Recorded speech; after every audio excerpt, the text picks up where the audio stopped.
Hello friends, আসসালামু আলাইকুম। Welcome back to my channel. সকাল সকাল আমরা সেহরি খেয়েই চলে গেলাম আমাদের গ্রামে। গ্রামে রোজার মাসে সবাইকে খাওয়ানো হয়, তাই আমরা সবাই মিলে ফ্যামিলির সবাই গ্রামে চলে গেলাম। আর সকালে ফজরের নামাজ পড়ে সেহরি খেয়ে আমরা বের হয়ে গেলাম। গিয়ে আমাদের জাস্ট 2টা ঘন্টাও লাগেনি পৌঁছাইতে, আমরা পৌঁছে গেলাম। এসে দেখি এলাহি কাণ্ড, এখানে প্যান্ডেল ম্যান্ডেল সব কিছু রেডি করা হয়ে গেছে। জাস্ট ইফতারের পরে সবাই খেতে চলে আসবে।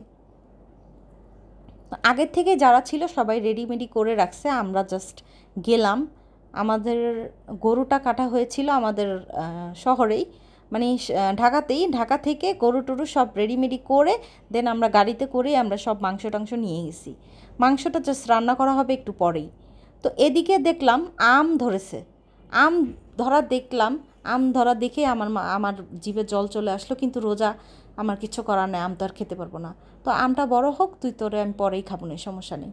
তো এদিকে দেখেন আমার চেহারাটা দেখে মনে হচ্ছে যে আমি সারা রাত ঘুমাই নাই, গাঁজা খেয়ে বসে আছি। আসলে ঠিক সারা রাত ঘুমাই নাই। সকালে পৌঁছাইলাম, সকালের এদিকে মিষ্টি মিষ্টি হাওয়া আর ফুলের সতেজতা আর সব কিছু দেখে মনে হচ্ছিল যে খুব ভালো লাগতেছিল, খুব ফিল করতেছিলাম সকালের আবহাওয়াটা। তো এদিকে ঘুমে পড়ে যাচ্ছিলাম, তাই ভাবলাম যে একটু ঘুমায় নেই। তো ঘুমের থেকে উঠে গোসল শেষ করে নামাজ শেষ করে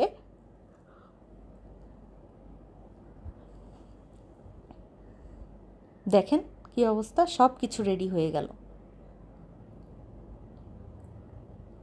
এদিকে টেবিলে প্লেট দেওয়া হয়ে গেছে, পানি দেওয়া হয়ে গেছে, জগও দিয়ে দিছে, ফ্যানেরও ব্যবস্থা করা হয়েছে।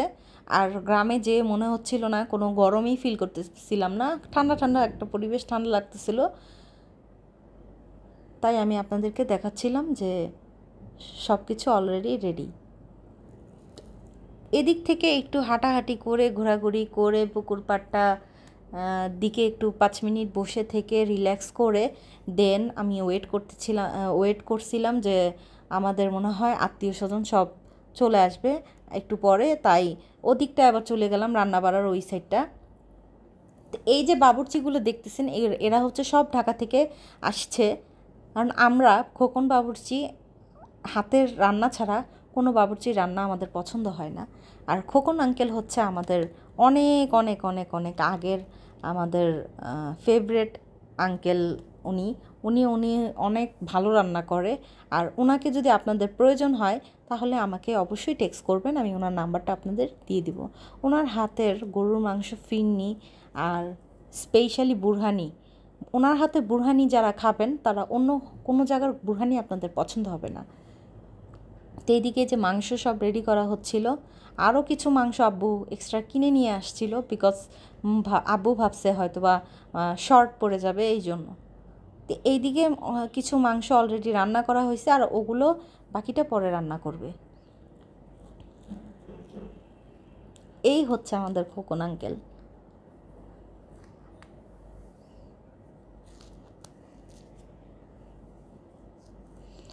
ওই দিকটায় ডাল রান্না করা হবে, আসলে গরুর মাংসের সাথে সাদা ভাত আর ডাল আর ফিরনি, শুনেই কেমন জিভে জল চলে আসে, তাই না? তো এই যে এই হাঁড়িটাতে ডাল রান্না করা হবে। তো আমাকে সবাই মিলে ধরছে যে আপনি বোমা, তুমি ডালটা তুমি রান্না করো। আমার কি সম্ভব এতগুলো মানুষের ডাল রান্না করা? আমি তো জীবনে এই পর্যন্ত এই খুন্তিটা ধরেই দেখিনি। ধরে আমি মনে হয় যে পড়ে যাচ্ছিলাম। একই তো রাখছি রোজা, তার মধ্যে আসছি ঢাকা থেকে। হ্যাঁ, আমি তো পাগল হয়ে যাচ্ছিলাম এটার গরমে।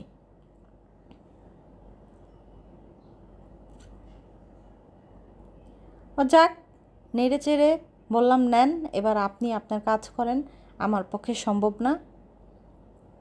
আমি বড় যা আপনাদের সাথে একটু পোজ মেরে ছবি তুলতে পারি আর ভিডিওই বানাইতে পারি, এছাড়া আমার পক্ষে সম্ভব না। এমনিতেই ভাই ঢাকা শহরে জামাইয়ের জন্য রাঁধতে রাঁধতে আমি অস্থির। মাছ রান্না করতে করতে আমার জামাই মাছ পাগল, মাছ রান্না করতে করতে আমি আর এখন মাছ খেতেই পারি না।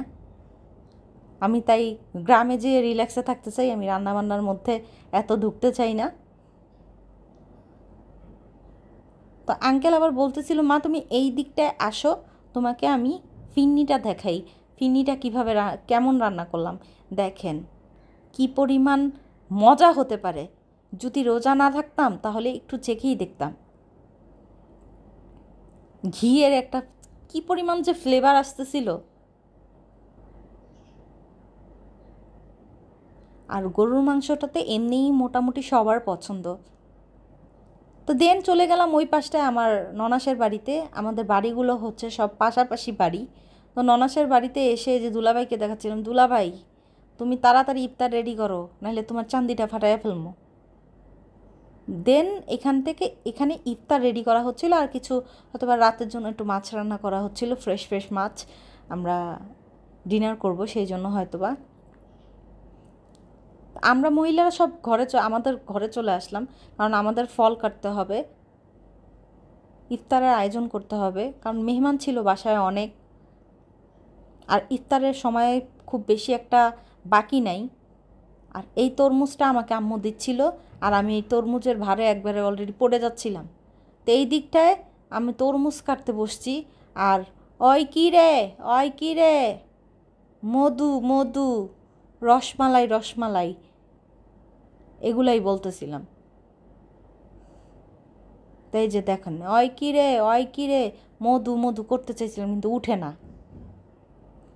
পরে চিন্তা করলাম আমরা বাইরে বাইরে তোরে নিয়ে আসলে আমার এই কাহিনী করে লাভ নাই, কারণ তোরে নিয়ে বেশি কাহিনী করতে গেলে আমার সময় পার হয়ে যাবে, কারণ অনেকগুলা অনেকগুলা অনেকগুলা অনেকগুলা ফল কাটতে হবে আর ইফতার রেডি করতে হবে।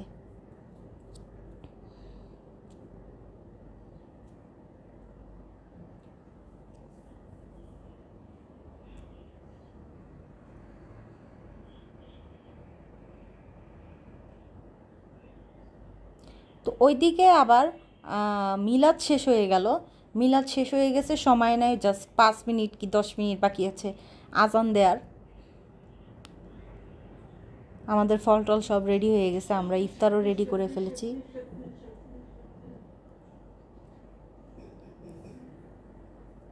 তা আমরা ইফতার শেষ করলাম, খুব বেশি কিছু খাই নাই, কারণ গরুর মাংস দিয়ে ভাত খেতে হবে আর ফিরনি খেতে হবে। ওইদিকে মেহমানরা সবাই চলে আসছে, ছেলেরা এক পাশে বসছে আর মেয়েরা আর এক পাশে বসছে। ওদিকে সবার খাওয়া দাওয়া চলছে বাইরে, আর এদিকে আমরা ইফতার করতেছিলাম।